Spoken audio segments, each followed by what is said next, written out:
Madam నమస్కారం. ఇక్కడికి వచ్చినటువంటి మీడియా మిత్రులకు ప్రత్యేకంగా ధన్యవాదాలు తెలియజేస్తున్నాను. నేను కడప జిల్లా బీసీవై పార్టీ జిల్లా యూత్ కన్వీనర్ అండి. ఇక్కడ ఈరోజు 4వ రోజు ఆమరణ నిరాహార దీక్ష మా పార్టీ అధ్యక్షుల వారు చేస్తున్నారు. కానీ బీసీల ఈ రాష్ట్రంలో ఉన్నటువంటి 3 కోట్ల జనాభా బీసీల కోసం, వారి హక్కుల కోసం, వారి ఆత్మధైర్యం కోసం అడుగుతున్నటువంటి 5 డిమాండ్లు ఈ ప్రభుత్వము ఎటువంటి స్పందన రాకుండా ఉంది. కాబట్టి ఇక్కడ మా పార్టీ అధ్యక్షుల వారు 4వ రోజు ఆమరణ నిరాహార దీక్ష చేస్తున్నప్పటికీ ప్రభుత్వము కండ్లు ఉన్న గుడ్డిదానిగా వ్యవహరిస్తూ ఉంది. ఎందుకంటే గడిచిన 3 రోజులలో ఎటువంటి పోలీసు బందోబస్తు లేకుండా, ఒక గవర్నమెంట్ డాక్టర్ను కూడా నియమించకుండా ఈ పోలీస్ వ్యవస్థను అడ్డం పెట్టుకొని నిన్న మధ్యాహ్నము మా పైకి దాడి చేసి రెచ్చగొట్టే ప్రయత్నం కూడా చేశారు. ఇదంతా కూడా ప్రత్యక్షంగా వీడియోలలో వస్తుంది.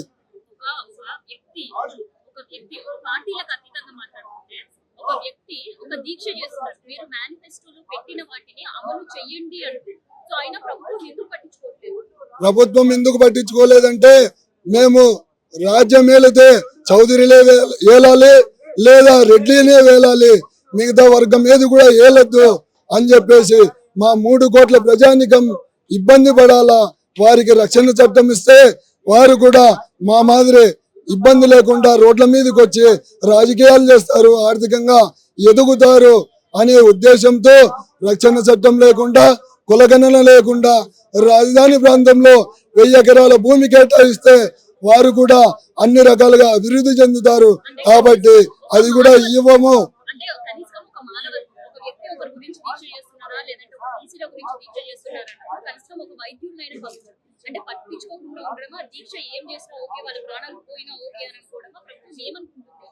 ఈ రాష్ట్రంలో ఈ కూటమి ప్రభుత్వము మా నాయకుడు దీక్ష చేస్తుంటే రాష్ట్రంలో ఏ వ్యక్తికి, ఏ వర్గానికి అన్యాయం జరిగినా ఫస్ట్ స్పందించే నాయకుడు ఎవరైనా ఉండారు అంటే ఒకే ఒక మగాడు బీసీవై పార్టీ అధినేత శ్రీ బోడే రామచంద్ర యాదవ్ గారు అని చెప్తా ఉంటాం. ఎందుకంటే ఈ రాష్ట్రంలో ప్రతిపక్ష హోదా కావాలి, నాకు 2 నెంబర్లు వచ్చినాయి అని చెప్పేసి 11 సీట్లు వచ్చినటువంటి ఈ జగన్మోహన్ రెడ్డి ప్రభుత్వం కూడా ఇంతవరకు స్పందించలేదు. ఎందుకు మరి మీ పార్టీలలో బీసీలు లేరా? ఈ కూటమి ప్రభుత్వంలో బీసీలు లేరా? బీసీ ఓట్లతో గద్దెనెక్కి ఈ రోజు ఇంత నిరంకుశ వైఖరి ప్రవర్తిస్తున్నారంటే రాబోయే రోజుల్లో మీకు ఖచ్చితంగా బుద్ధి చెప్తామని చెప్పేసి ఈ మీడియా ముఖంగా చెప్తా ఉన్నాం.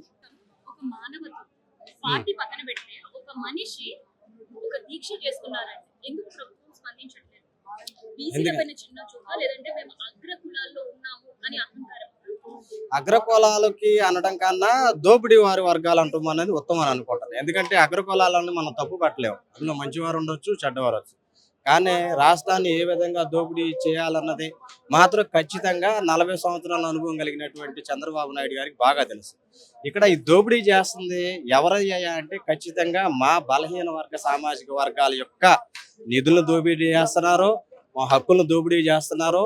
మాకు ఇవ్వాల్సినటువంటి కూడా ఎన్నికల మేనిఫెస్టో ముందు పెట్టి ఏదో తప్పుడు ఒక వాగ్దానాలతో పెట్టుకుని దోపిడీ చేయడంలో, దోపిడీ సామాజిక వర్గాలు అనడంలో నేను ఉత్తమంగా చెబుతున్నాను. చెప్పండి.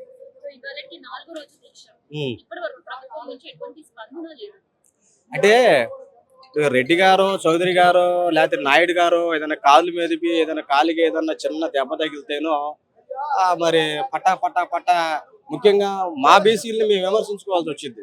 ఎందుకంటే వారి సామాజిక వర్గంలో నుంచి ఎంతమంది వస్తారో మాకైతే తెలియదు, కానీ మా సామాజిక వర్గాల్లో మాత్రం చక్కగా జెండాలు కర్రలు పట్టుకుని గ్రామాల్లో ధర్నాలు చేయడం, రాస్తారోకాలు చేయడం వారికి చేస్తారు. మరి ఆయన రామచంద్ర యాదవ్ గారు బీసీ సామాజిక వర్గం కాబట్టి మరి మీరు ఈ గత 4 రోజుల నుంచి కూడా మరి మీరు తెలంగాణ నుంచి వచ్చారనుకుంటా, మరి తెలిసి మరి ఆంధ్రాలో మీడియా అన్నది ఏమైంది అన్నది మాకు తెలియట్లా.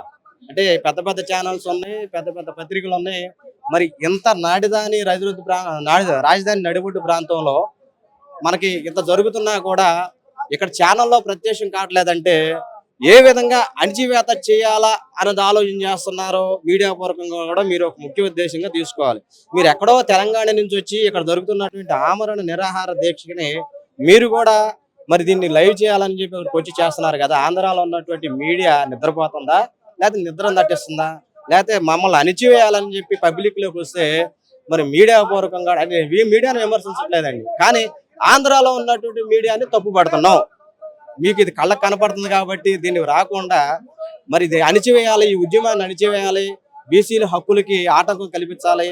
రామచంద్ర యాదవ్ గారు ఒక బలమైన నాయకుడిగా పార్టీ పెట్టి మరి మా కోసాలు పీఠాలు కదుల్చుతున్నాడనే ఉద్దేశంతోనే ఈ విధమైన ధోరణి చేస్తున్నాడు అనేది మాత్రం బలంగా చెప్తున్నా.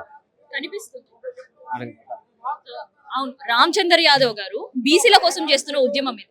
అందుకని ఇక్కడ రాష్ట్రాలు వేరైనా కూడా ఆయన సమస్య కావచ్చు, ఆయన పెట్టిన నినాదం కావచ్చు, లేదంటే ఆయన పెట్టిన డిమాండ్స్ కావచ్చు న్యాయం కాబట్టి ప్రతి ఒక్క మీడియా కవర్ చేయాల్సిన బాధ్యత ఉందంటారా?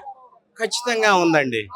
ఇప్పుడు నేనంతే మీకు ముందు చెప్తున్నా, మీకు ఇప్పుడు ఈ ఆంధ్ర రాష్ట్రంలో విజయవాడకి తెలంగాణకి దాదాపు 355 కిలోమీటర్లు ఉంటుంది.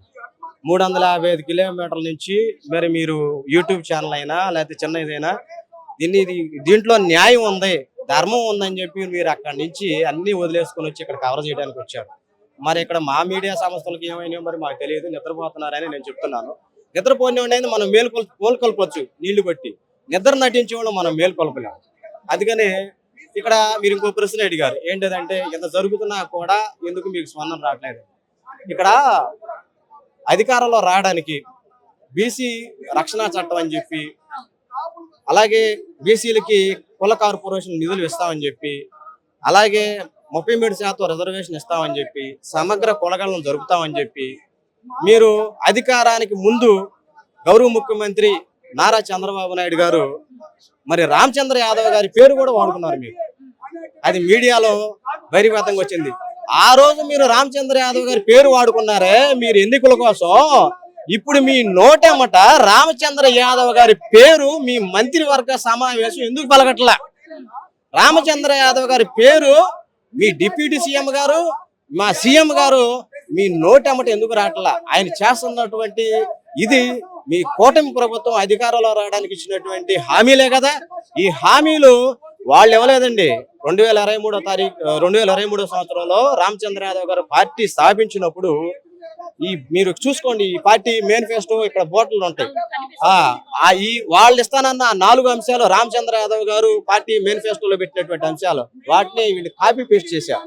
కాపీ పేస్ట్ చేసినా పర్లేదు, ఓకే అధికారంలోకి వచ్చారు చాలా అనుకున్నారు. అంటే రామచంద్ర యాదవ్ గారు ఒక బీసీ సామాజిక వర్గాలే కాదు, బడుగు బలహీన వర్గాల కోసం చేస్తుంది. ఇప్పుడు బీసీలకి అన్యాయం జరుగుతుందంటే ఖచ్చితంగా జరగట్లా. మరి ఇప్పుడు చూస్తున్నారు మా కాపు సోదరులు వచ్చి మద్దతు తెలుపుతున్నారు, వారికి అన్యాయం జరుగుతుంది. మరి వాళ్ళ నుంచి బలమైన నాయకుడు పుట్టాడు, అధికారం వచ్చిన దాకా ఊగాడు తూగాడు, అధికారం వచ్చిన తర్వాత మరి అసలు ఆయన ఊసే కనపడతలా. మరి ఏమైపోయారు పవన్ కళ్యాణ్ గారు? ఆ రోజు రాజధాని ప్రాంతంలో ఒక ఇల్లు పడగొడుతుంటే చెప్పులు అరిగిపోయేలాగా వచ్చాడు, జన సమూహాన్ని వేసుకుని వచ్చాడు, కారు మీద వచ్చాడు. మరి ఈ రోజు బీసీలు ఇళ్ళు పడగొడుతున్నారు, దళితులు ఇళ్ళు పడగొడుతున్నారు, మీ బలమైన వర్గాలు ఇళ్ళు పడగొడతల్లా. రోడ్డు అమ్ముతున్నటువంటి బలహీన వర్గాలు ఇళ్ళు పడగొడుతుంటే మీరు నోరు మెదపలేకపోతున్నారా అని చెప్పి మన పవన్ కళ్యాణ్ గారు నేను సూటిగా ప్రశ్నిస్తున్నా. మీరు మంచి నాయకులు, గొప్ప ఆలోచన పరులు, లక్షల పుస్తకాలు చదివినటువంటి వ్యక్తులకి ఇక్కడ ఉన్నటువంటి సమస్య మీకు తెలియట్లేదా? మీ మేనిఫెస్టోలో ఉన్న 4 అంశాలు మీకు కనబడతలేదా? లక్షల పుస్తకాలు చదివినటువంటిది ఎందుకు? రామచంద్ర యాదవ్ గారి పేరు తలవడానికి మీరు ఎందుకు భయపడుతున్నారని చెప్పి ఈ కూటమి ప్రభుత్వాన్ని ప్రశ్నిస్తున్నా. ప్రభుత్వ స్పందన అసలు ఎప్పుడూ ఉండదు కదండి. బీసీల పట్ల చులకన, ఏ ప్రభుత్వం వచ్చినా బీసీలు అంటే చులకన. బీసీలని ఓటు బ్యాంకుగా వాడుతున్నారు తప్పించి బీసీలు పట్టించుకునే పార్టీలు కానీ నాయకులు కానీ ఎవరో లేరు. ఈ స్వతంత్రం వచ్చిన 79 సంవత్సరాలు బట్టి బీసీలని అనగదొక్కే ప్రయత్నం చేస్తున్నారు తప్ప బీసీల ద్వారా అధికారంలోకి వచ్చి బీసీల తరపున నిలబడ్డ నాయకుడు ఎవరో లేరు. ఇప్పటికీ ఒకే ఒక్క నాయకుడు బోడే రామచంద్ర యాదవ్ గారు వచ్చారు. బీసీ హక్కులు నెరవేర్చమని ఆమరణ నిరాహార దీక్ష మొదలుపెట్టి ఈ రోజుకు 4వ రోజు. ఆయన ఆరోగ్యం క్షీణిస్తున్నా సరే ఈ ప్రభుత్వం పట్టించుకోకుండా పైగా ఇక్కడ ఉన్న మా కార్యకర్తల మీదకి వేరే వ్యక్తులను పంపించి మమ్మల్ని రెచ్చగొట్టే విధంగా, మమ్మల్ని అనేక దుర్భాషలు ఆడుతూ మమ్మల్ని రెచ్చగొట్టి రోడ్ల మీదకి లాక్కెళ్ళి మరి మాపై కేసులు కట్టే విధంగా పోలీసులు, ఈ నారా లోకేష్ గారి కనుసన్నల్లో నడిచే పోలీసులు అనకూడదండి, నేను ఆ మాట కూడా అనకూడదు. అయినా సరే నారా లోకేష్ గారు చెంచాలని వాళ్ళు చెప్తుంది. ఎందుకంటే మా బీసీ సామాజిక వర్గాన్నే ఒక బాధ్యత కలిగిన డిఎస్పీ అయి ఉండి రోడ్ల మీదకి ఎక్కుతారా లంచా కొడకల్లారా అన్నారంటే ఒకసారి ఆలోచించండి. బీసీలు అంటే ఈ ప్రభుత్వాలకి తొత్తుల్లా పనిచేసే పోలీసులకి ఎంత చులకనన్నది ఆ ఒక్క మాటలోనే చాలు. మీరు వీడియో క్లిప్స్ చూడండి, మీడియాలోనే ఉన్నాయి ఎన్ని కూడా. ఒక వ్యక్తిని లారీకి పెట్టి కొడుతున్నారు ఒక సిఐ గారు, నేమ్ బోర్డు కూడా లేదండి. అతను వచ్చి లారీని పెట్టి కొట్టేస్తున్నాడు. అతను చనిపోతే వర్గాంతకు తగిలి చనిపోతే పరిస్థితి ఏంటండి? అంటే బీసీలు అంటే ఏం చేసినా కొట్టినా తిట్టినా చంపినా పడుంటారు కాబట్టి ఏదైనా చేయగలదు అన్న అహంకారంతో ఈ ప్రభుత్వాలకి తొత్తులుగా చెంచాలుగా పనిచేస్తున్న పోలీసులు మాపై నిన్న గూండాయుధం చేశారు. మమ్మల్ని రెచ్చగొట్టి మమ్మల్ని రోడ్ల మీదకి లాక్కెళ్ళి మరి మాపై గూండాయుధం చేశారు. మా అన్నకే ఏమైనా హాని జరిగితే మాత్రం నిన్న రోడ్డు ఎక్కుతాం కాదు, ఈ రోజు మేము రోడ్డు ఎక్కుతాం. ఇక్కడ కూడా కాదు, విజయవాడ అంతా కూడా బీసీ సునామీ సృష్టిస్తాం. ఇదైతే తప్పకుండా చేస్తాం. సునామీ కాదన్న నేను మాటలు అనకూడదు, ఏదైనా జరిగింది. ఇదైతే పక్క.